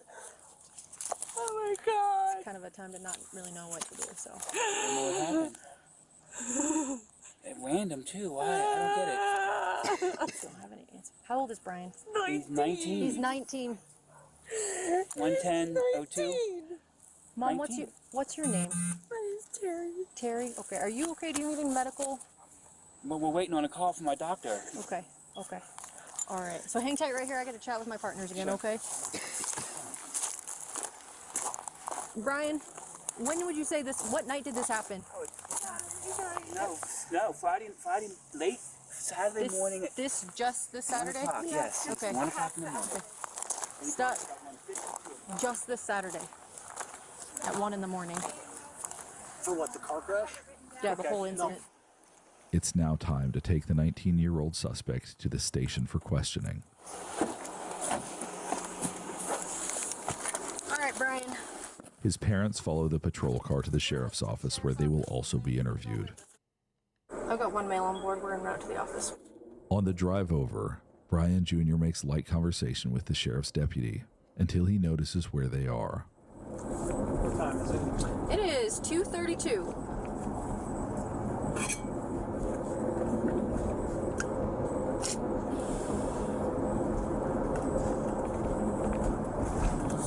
It was under this bridge. It was under this bridge? Yeah. Okay.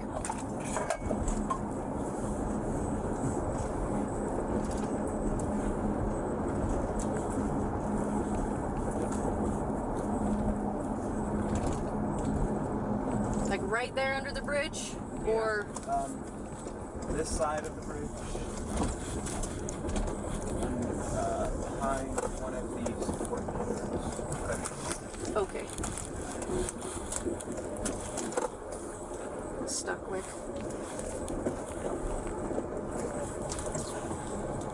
He said it was the bridge here right by the jail.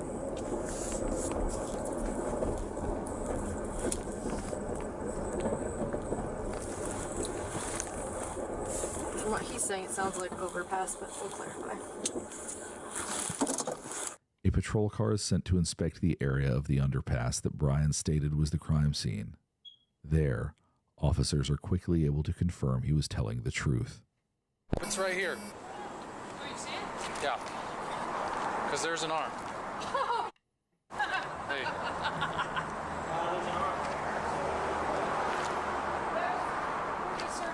There's an arm, there's another arm. Okay, hold on. Do some pictures. Start right now. There's another one. I don't have a clue. Okay. This is like something out of TV. Yeah. Just having a discussion with the deputy chief about how these kids don't have any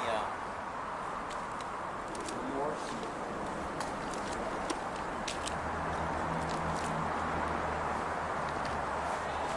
Right here's a leg.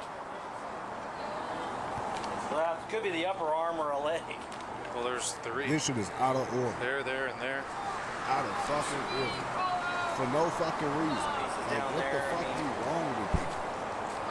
Like, what the fuck be wrong with people? For no fucking reason. Yellow tape it and then hold it, because the potential is that there's a secondary by the boat launch. Yeah, I would think so. Well, we 'cause can if run you out wanna there go, and look at that, and then if you guys, we can just ask Dude, for that was cooked. I'm switching to primary. I don't know what the fuck. But if we can get the lab out here, that would be the best thing. yeah, get forensics out here. After the 8-minute drive to the sheriff's office is complete, the deputy escorts Brian Jr. into the interrogation room. Is Dad cooperative? Everybody's cooperative, including Dad's Brian Sr., son is Brian Jr. They're ready for him. Okay, cool. Let me call parents, let them know to park here, and then we'll have someone meet them out front.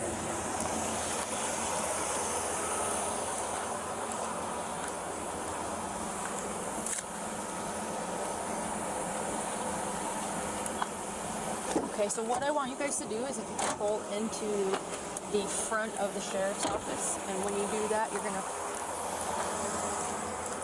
Okay, no problem. Okay, so you're just gonna pull up in the front of the sheriff's office, okay, and just park up here at the front, and then we will have somebody, most likely myself, will come out here, and I'll look for you, and then as soon as you guys pull up and are just parked, I'll meet you and walk you back, okay? Okay, sounds good. Just hang tight in your car, and then you'll see me come out, and then we can meet then.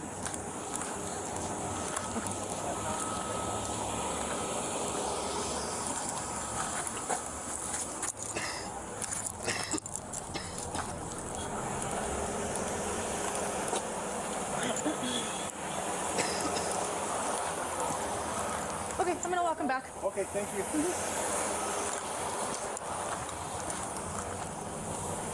Okay, Brian. Thank you. No problem, sir. So walk with me. We're gonna walk right this way, okay? You're fine with me not being in cuffs. I'm fine with you not being in cuffs. Okay, thank you.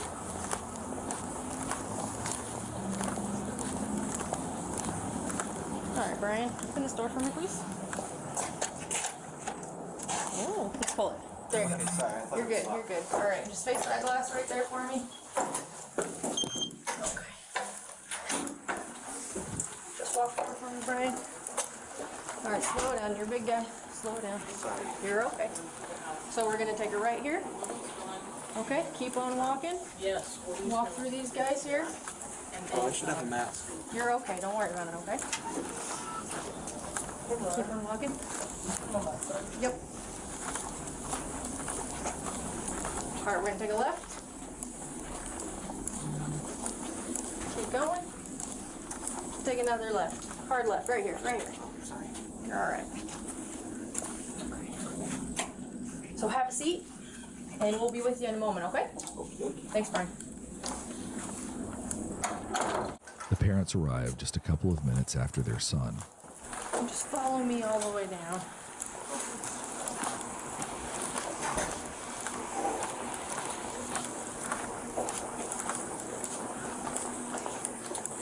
We're gonna have you guys have a seat in here, and we'll be with you shortly. In the interview room, Terry Cohey is understandably upset and anxious. Her eldest son has just admitted to murdering a stranger for the thrill of it. The detective wants to know the question on everyone's mind at this point. What would drive this seemingly non-violent teenager to murder? Tell me about Brian. Does he have any kind of mental issues or disabilities? At 5, we were told he had ADHD. Okay. So we put him on ADHD medicine. He did take that during the summer or weekends only when he was in school. Okay. In middle school, he started exhibiting antisocial behavior. Okay. Just saying things to get kids riled up and thinking it was funny. Okay. And the doctor had said, yes, he's ADHD. Yes, he's autistic. Yes, he's this. Oh, and there's some indications that he should get further testing because of potential psychosis. Okay. And Yeah, he smoked his ass. I asked about referral. Keep toting that bitch. And called and Keep toting that bitch. in Down syndrome.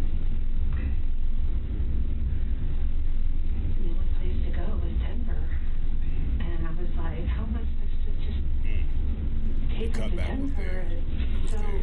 we got him involved with. I missed it. And she worked with them for about a year, and then COVID hit, and so she couldn't do sessions anymore. And they tried to do over the phone sessions, but this is just not very effective, beneficial. It's just kind of like we were like, okay, well, he seems to be doing good. You know, he graduated high school. He works at, and he's been working there for a year in August. The detective wants to know more about the medications Brian is on and if he's actually taking them. And you said he's not taking his medication, or is he on medications now? He's on ADHD medicine. Okay. That he takes before work. Okay.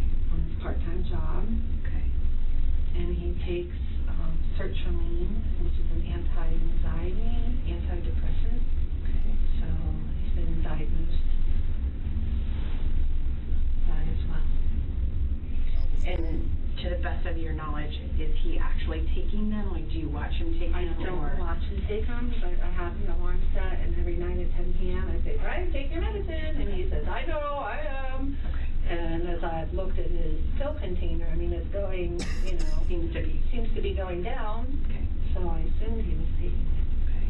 What about alcohol or any other recreation drugs? No. Nothing like that. When you talked about the school stuff and having lots of issues, what were the issues that they were having that made other kiddos not feel safe? He would make jokes that were not appropriate. He got suspended a few times, like for behavior that wasn't acceptable, like this one girl that he knows very well. He knows that she has a lot of issues, and that loud noises frighten her. And so, you know, one of his school suspensions was when he, you know, came up to her in the hallway and clapped really loud next to her, you know, knowing that it would put her in a panic, and she cried, and we were like, yep, no, you know, that's not how, no. You knew that would upset her, and you did it anyway. And he got suspended for prohibited use a weapon, but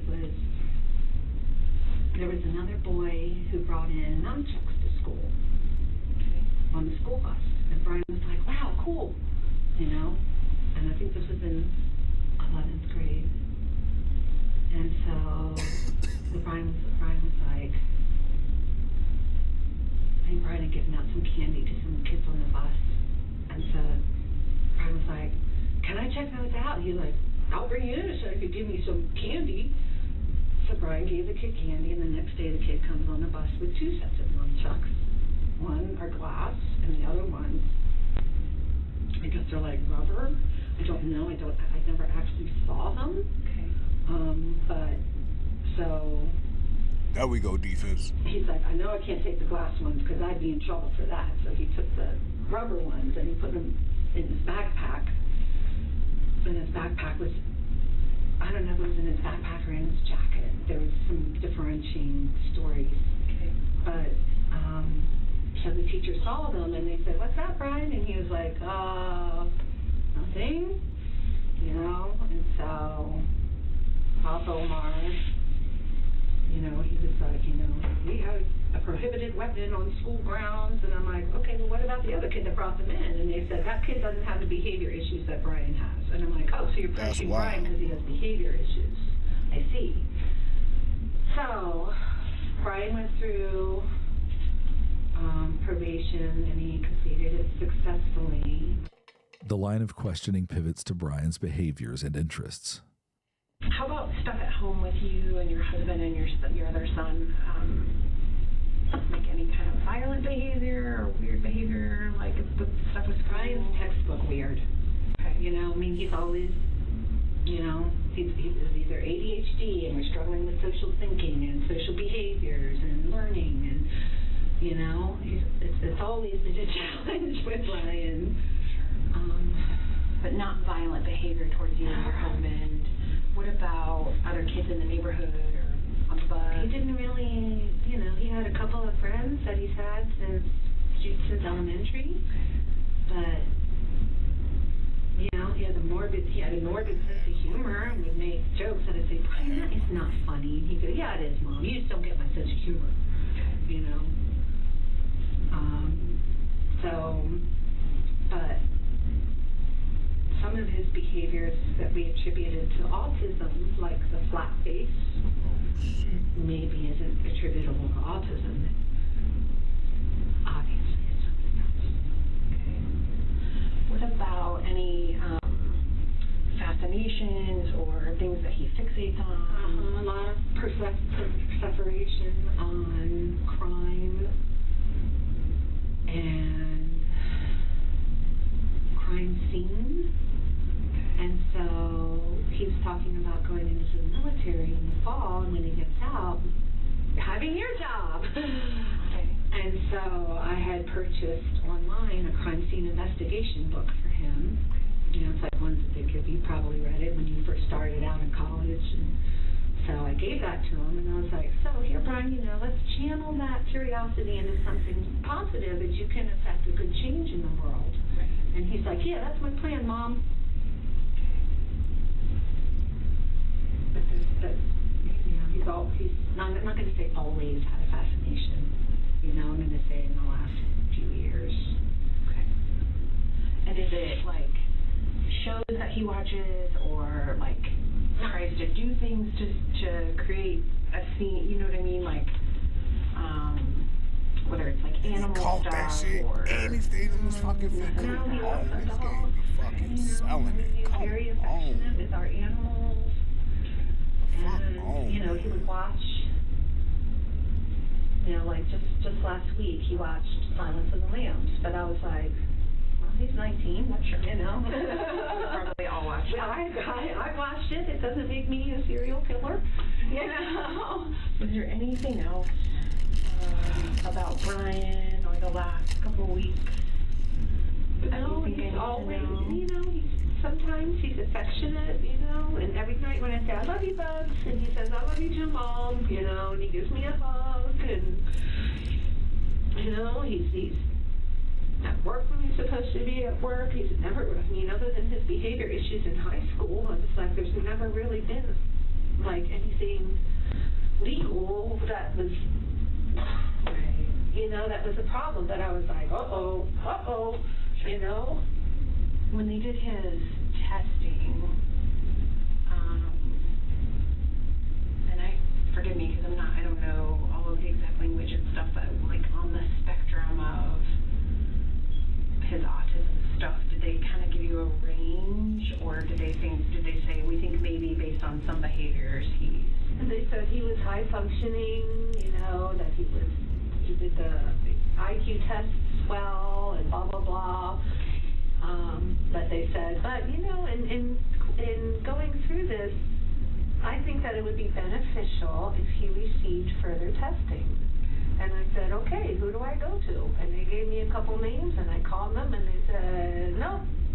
And then I said, okay, who else should I call? And I called them, and they said, nope.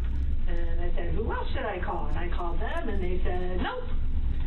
And there was nobody else to call. Okay. And this services, is she just kind of doing some basic counseling type stuff? She works specifically with autistic children. Okay. And so we were referred to her from, okay.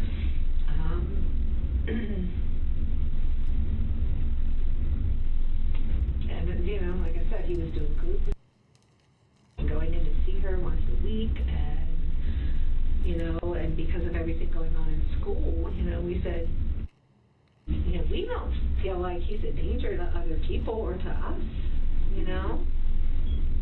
Maybe himself, if, you know, something happens, but, you know, and I was like, do you think he's a danger to others? And she goes, there's a fucking dime. Well, from the discussions we had, I can't really make that determination. But in between two defenders. That's a hell of a throw. He must have been going to her for quite a while then. He was seeing her for about a year. He had been seeing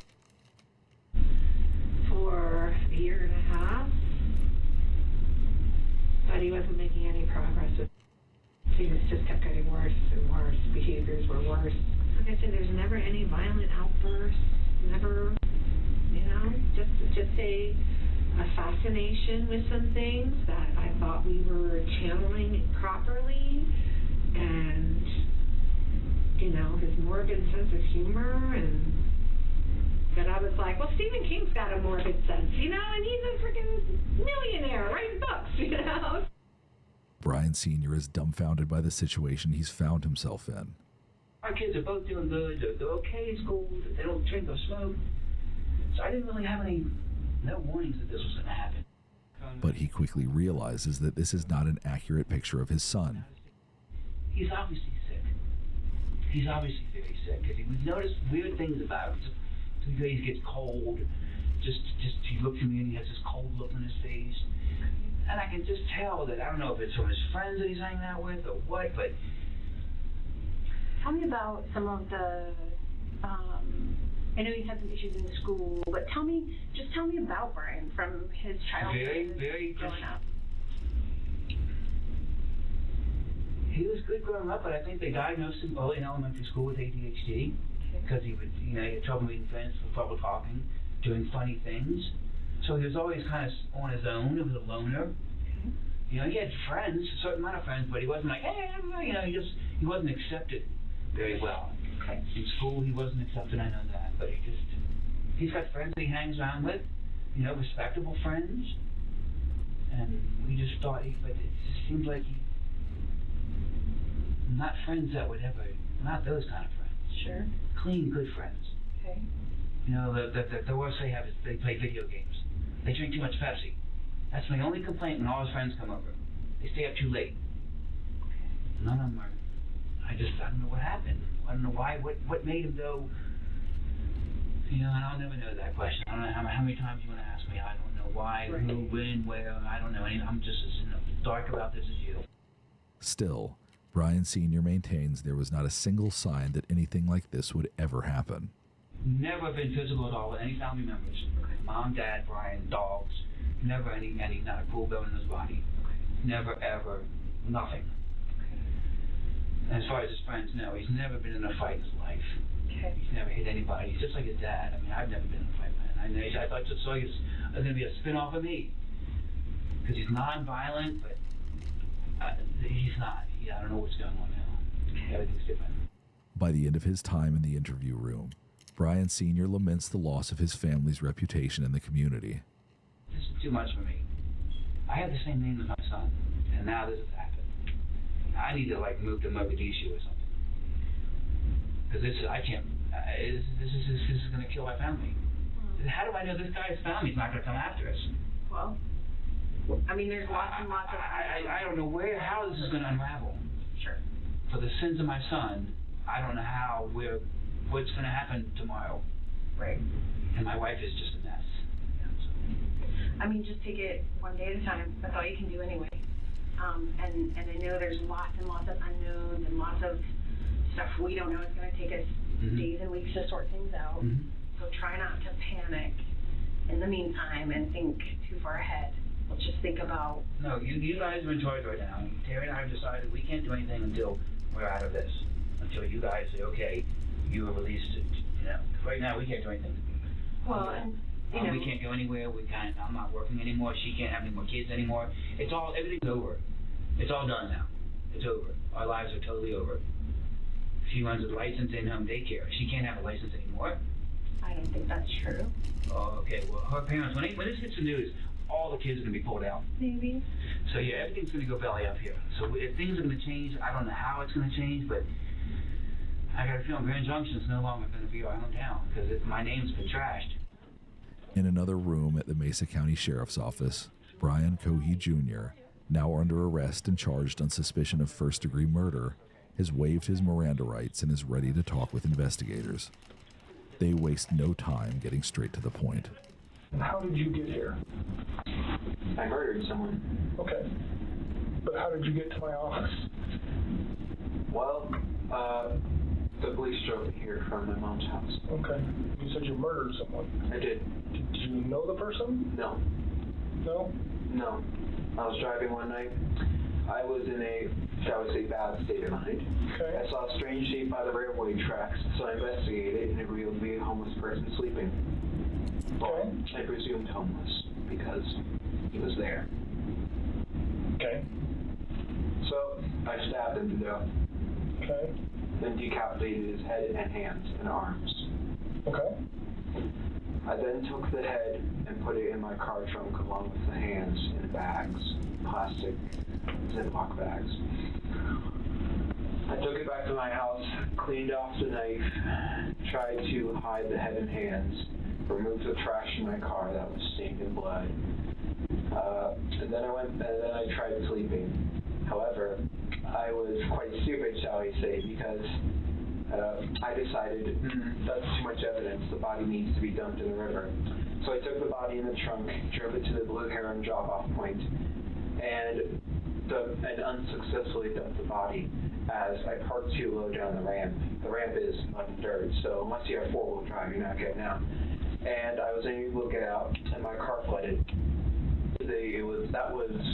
Let's see, I killed him just after 11, February 27th, 2021. Bro ass. And then Wicked. I dumped the body. I tried to dump the body. I'm trying to remember the time exactly. It was 1 a.m. Okay. And yeah. So that sounds fascinating. What do you want to know? To start back at the beginning and go slow and tell me as many details as you can remember. So, because I mean, I'm already going to jail for this 15 years probably. I have no idea. Because we're at the beginning. It's murder. I mean, I'm going to jail for 20 probably, but so I figured, why fight it? Okay. So what's important to me is to learn as much about you and what you did and as I can. Well, as many details as you can give me, the better. I drive a 2007 Ford 500. Okay. And I keep a small 18-inch bat in there for self-defense. Okay. And a large kitchen knife in the glove box, both for self-defense, because I don't really trust anyone, or really any part of this town, so that's why I have both. And let's see, yeah, it was the night of February 27th.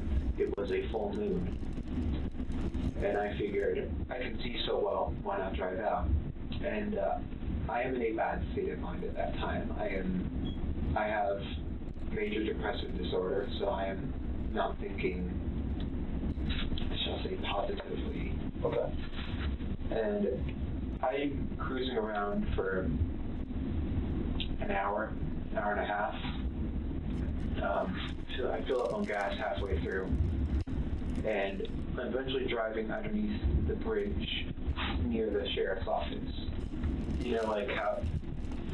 Did I? Oh yeah, go ahead. There's a road underneath, right? That's under the overpass. And I was driving along, and I see a shape here on the railway track. So I'm like, oh, interesting.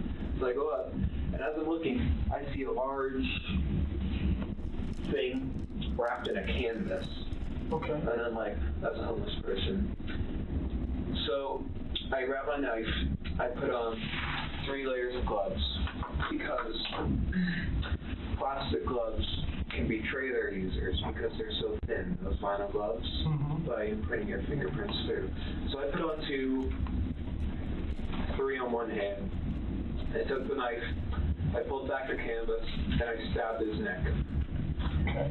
He was panicking at first in his old man voice. He was in his 50s. I know why I call him old man. He was saying, "What are you doing? What are you doing? Why? Ah!" And I just kept on stabbing his neck. This is okay if I do a demonstration. Oh yeah. This is him. I was straddled on top of him like this. Okay. And he couldn't fight back. It was actually surprisingly easy. I was barely breaking a sweat. I thought, oh, this guy, he's going to be tough. But no, it was actually surprisingly easy. And during the time, I was growling and making animalistic noises. Why were you doing that? I suppose it was a frenzy. Okay. I was so excited, so rushed up on adrenaline and everything. And I paused, and he said, "Why are you doing this?" And I said, "I've been wanting to do this for a long time, murder someone." And then I continued. The whole ordeal lasted about a minute and a half. Okay. And I stabbed. When I was finished stabbing him, he took out his last breath, a grunt, and his head was halfway cut off in stabs. All the while, no, actually, after I killed him, I just couldn't stop saying, "Stinky, dirty, dirty, stinky, stinky." I wasn't smelling anything, but... And why were you saying that? I don't know. Okay. And, But you remember doing it, so... Yeah. I suppose it was just me speaking out my mind at that moment. It was a pouring out of the mind. What are you worried about? I mean, this looks like it's pretty close to the road and stuff. Somebody seeing you or catching you? It was 11 p.m., so not many were driving by. Well, it was behind the pillar. So, like, here's the road. It was here. So people would only see a brief thing here and here. So were you worried about them seeing you? I was worried about one of them stopping. But what did you think could happen if somebody... Well, if they looked, well, it was quite dark under there, so they wouldn't have seen the guy unless they looked. They would have seen me holding a bloody 12-inch knife, wearing gloves, and wearing a mask to conceal my identity, a face mask. Okay. So you weren't doing it for COVID, you were doing it to hide your face? Partially. Social distancing. Right. Yeah, but no one stopped. And I'm just like, proves the bystander effect. Nonchalantly, the killer goes into chilling and graphic detail about what he did to Warren Barnes' body. We'll spare you the gruesome details. He then tells the investigators what he did with the various body parts once he was home with them. And then I left his body there. And then I took the head, put it in a leftover pizza box from the dinner a few nights ago. And then I took the hands, put them in the back, drove home, hid the hands and head in my room, cleaned the knife, threw away the garbage with the blood on it, and then put the blood stained, wasn't stained, it had splatters on it. I put it in the dish, in the washing machine.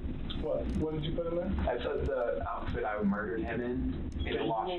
Yeah, I was wearing. Okay. In the washing machine, put it on high speed so it would effectively remove the blood. Washed it twice. And then I tried going to sleep, but I was worried that because there was a hole in my gloves right here, I was worried that they would be able to obtain a partial print. So I figured, why not go all the way? I drove back in a different outfit, picked up his body, surprisingly heavy, put it in my trunk, and drove to the Blue Heron drop-off station. It sounds like you writing a book or something. Or what? So it's like this, right? So let's say this is ground. The ramp is quite steep, and you need to have four-wheel drive to. He too slow to get back. And my car didn't. I thought, so I pulled in. I thought that I could drive out because I put it in reverse. A, so that it's easier to pull the body out, and B, because the back tires would provide propulsion to push up. Right. And I open the trunk. I take his body out. I put it in the water, and because I don't want fingerprints on a body, so I just tried moving it with my shoes. That worked successfully. He goes out some part in the river and floats off. Okay. God knows where he is now. Investigators are still curious to get to the bottom of Brian Cohee's state of mind at the time he committed the murder. And you talked about you were just kind of in a bad space that night. It was, yes. Okay. Why were you in a bad space? I didn't take my medicine, and plus for years I was wondering what murder would feel like, because you read like Ted Bundy and the Zodiac, they all say murder is the best feeling in the world. So I'm like, I'm going to try that. Okay. So for some time I had been wondering when it would happen. I always knew I would be in this building, whether it was as a criminal or a police officer. Okay. Because I was planning to go in the military, go into forensics. Okay. Right. And how long do you really, honestly think you've been thinking about really at some point you wanted to know what murder felt like? A year. Okay. All right. And you said you read books? I read books. I have a book on forensics. Okay. Did you read the book, the Ted Bundy book? No, I have not read the Ted Bundy book. Okay.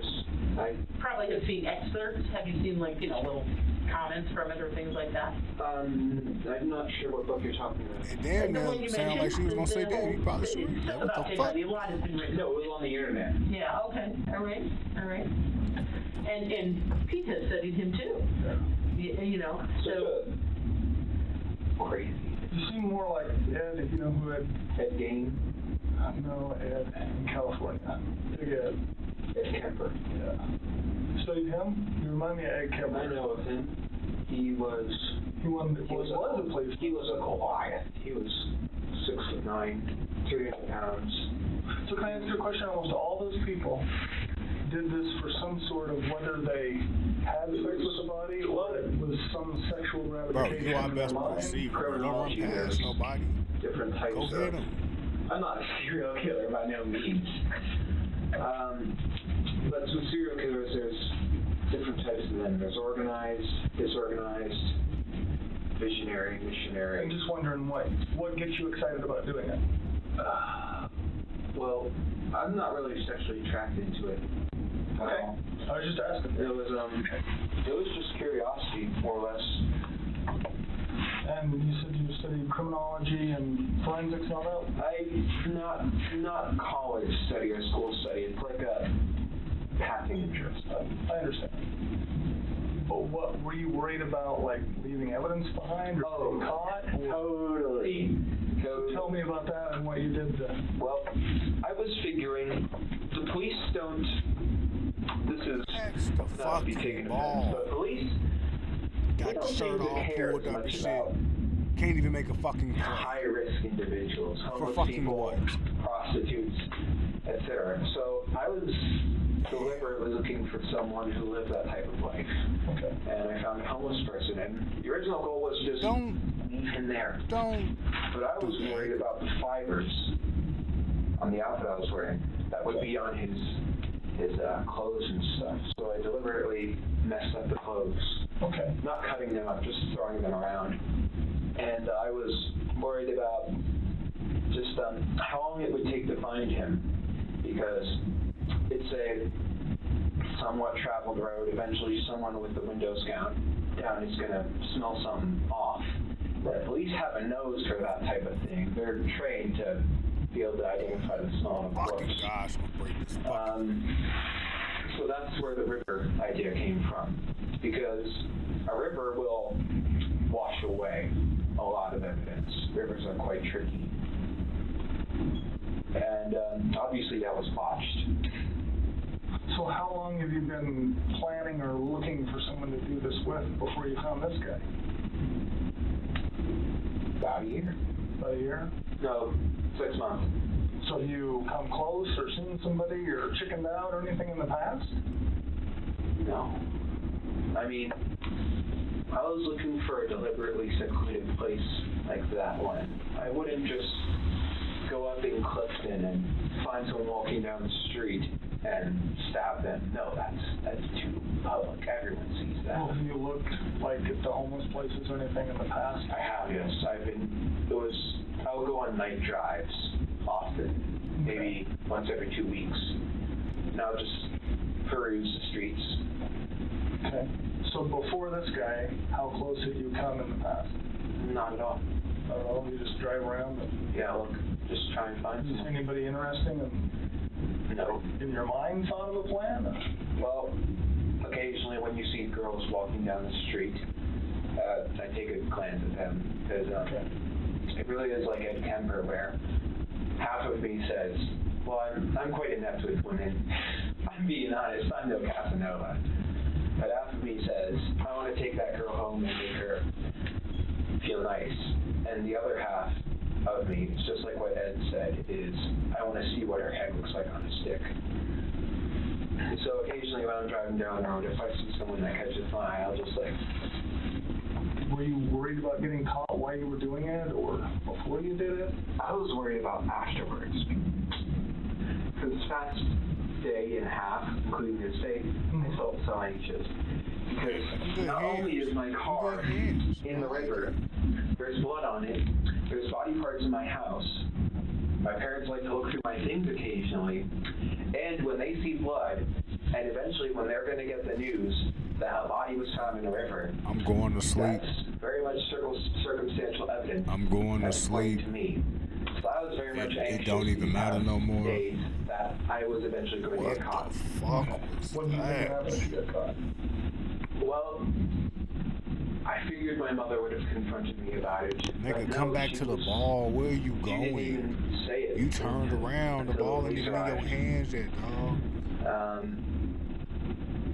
I thought the police would handcuff me, but apparently I've been cooperational, so... Detective's line of questioning moves on to the big question. Why now? So what in your life has changed, or what in your mind has changed to make you... I don't know. Was it like something all of a sudden one day you woke up and thought I'll kill someone, or was it a gradual? It was gradual, I think. Call me weird, but I think everyone has had thoughts of shooting up their school. I didn't, though. And then because of that, I suppose I just don't really like people. 7 turnovers. Scoop had 4 for 61. So thoughts of shooting to school to today, what has happened? Well, I gotta get meats to last year, my parents found a kit I had been assembling. It had hammers, shovels, knives, going through to start the year. large zip ties, duct tape. It's tough. We gotta climb back. We probably gonna be over hurting people. They found it though. But we got our conference and schedule they were ready to call the police. So we're gonna see what happens. It was via other methods, for other things. Like no, we don't got that. We got Syracuse up next on the road. It was an ultimatum where if I didn't throw it away, all that, they would call the police, and then I would have been arrested on charges of conspiracy. And what if he hadn't been caught? Would Brian Cohey have killed again? If you had not been caught by your folks, what do you think you would have done next? With the kid? I don't know. No. Let's talk about like today. If you had been able to get rid of the head, and your folks did not find it. Well, it depends. Okay. Would you guys have been able to solve it if the body was found in the river, the head and hands were missing, and there were no fingerprints or DNA? Well, we'd like to think so, but who knows? Right, who knows? We'd love to think so, but so let's say we didn't solve it. What happens next? Then what would you have thought of to do next? Well, I thought I would have been very careful, because I would have been worried at any moment this could become a cold case, and then it could be solved later on down the line. So I probably would have done it again, because that was just to see what it felt like. And if I had gotten away with it, I would have just kept the secret to the grave. Brian Cohey's trial, where he pleaded not guilty by reason of insanity, lasted for 12 days. Throughout the proceedings, Cohey's attorney argued that his mental illnesses prevented him from knowing right from wrong. But the jury didn't buy it. They deliberated for 2 days before finding him guilty of first-degree murder. Yeah. Judge Richard Gurley said that in his 37 years in the court system and 16 years as a judge, this was one of the most horrific cases he's ever seen. Cohey was sentenced to life in prison plus 13 and a half years with no chance of parole, a far cry from the 15 years he believed he would receive when he was first interrogated. He is currently serving out his sentence at the Buena Vista Correctional Complex in Chaffee County, Colorado, where he will stay for the remainder of his natural life. Brian Cohey thought that he could get away with murder by taking the life of someone he believed wouldn't be worthy of an investigation. What He the couldn't fuck have be been more wrong with people? Warren Barnes was not only a beloved man in the downtown Grand Junction community, but most importantly, he was a human being who deserved to be treated with the dignity and respect that he Bears, offered Packers, others. later According today, to the 12 Colorado o'clock. Sun, Barnes was a lifelong resident of the Grand Man, still Valley going and to the told people game. that he spent time as a cowboy in the Book Cliff Got a Mountains little north drive of to Grand Junction. Green Bay a little later. He had a wife, Gotta go a to sleep. daughter, and a It's granddaughter. gonna be cold than a motherfucker. A sculpture by ironworker Tim I'll Nathan let of a y'all. tree, chair, and stack of books, commissioned by one of the many people whose path intertwined with Barnes, sits in the breezeway outside of Monique's bridal shop where he used to pass the time. His mantra, "And you also," is inscribed on one of the books. The memory of the reading man lives on in downtown Grand Junction, despite a monster's attempt otherwise.